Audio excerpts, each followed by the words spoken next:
welcome back to my YouTube channel, and for today's tutorial, ituturo ko sa inyo kung paano mag-hide ng contact sa Messenger. But first, kindly subscribe to my channel and don't forget to hit the subscribe button and the bell to notify you for the new updates.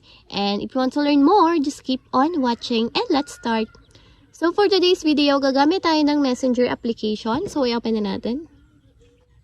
So pagka-open, kung gusto nyong mag-hide ng contacts na naka-appear dito sa inyong Messenger, for example ito, ilo-long press nyo lang siya, then may magpa-pop up na option, hide contact. Click nyo lang siya, then click hide.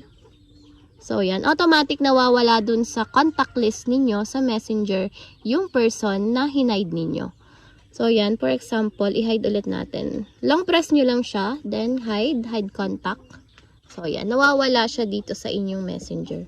Then, hide contact ulit. Then, click hide. So, yan.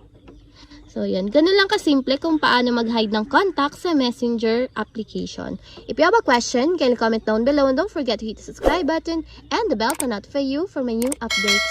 And thank you for watching. Every day, late at night, not okay. All I want, and I pray.